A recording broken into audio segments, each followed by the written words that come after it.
Hey, this is Ciderhelm and welcome back to Pro Playbacks. We're checking out the final match between Evil Geniuses and Fnatic. Because this was such a critical matchup to the final standings in Europe, I wanted to cover exactly what led Fnatic to victory. But the match didn't boil down to a single team fight, so there's a few things we're gonna look at. First off, Varus, played by Pushu, is almost certainly the MVP of this match. He landed arrow after arrow in nearly every close engagement, chunking down his opponents before fights broke out.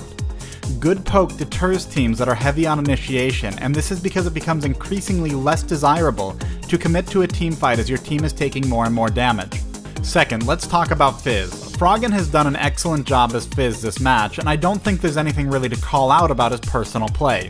But the champion pick doesn't wind up synergizing terribly well with the rest of the team, which is based on a giant wombo combo from Zyra, Amumu, Aatrox, and Misfortune. As a champion, Fizz relies on being able to fall out of a fight until his cooldowns are available again, but he rarely had a second chance to go in fights to push out more damage. Third, Fnatic has done a good job staying spread out to avoid this wombo combo. In 3 critical teamfights, ultimates from either Zyra or Amumu fail to connect with more than 1 or 2 opponents. Beyond this, Evil Geniuses takes huge tower damage waiting for an opportunity to wombo combo that never comes because of how spread out Fnatic is. And tying this back to Varus, this deterrent to initiation is what allows Varus to hang around and keep getting his arrows out before a fight breaks out.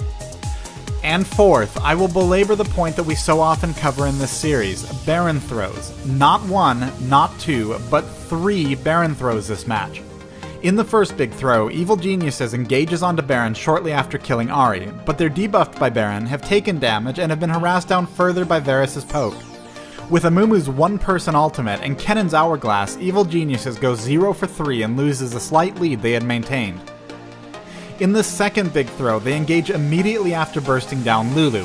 Ahri is clearly visible on the other side of the map, and just as we've talked about on this series, they entirely forget that Ahri has teleport, this time pushing them right back off Baron.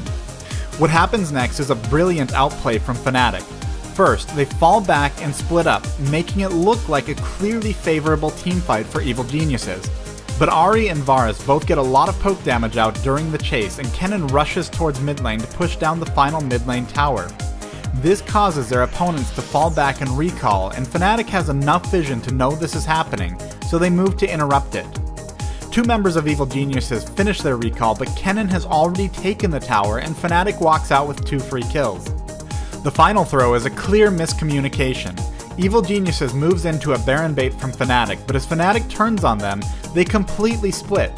Zyra stays in the front but fails to land a strong ultimate as Misfortune, Aatrox, and Fizz are too far away to engage.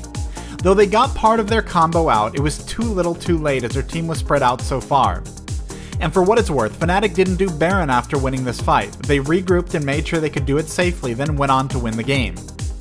In this match, Evil Geniuses was clearly not focused. Fnatic played very well, and I want to emphasize that, but the second half of this game was filled with fundamental mistakes that they could not recover from. Thanks for watching today's episode of Pro Playbacks. Stay tuned for more European analysis.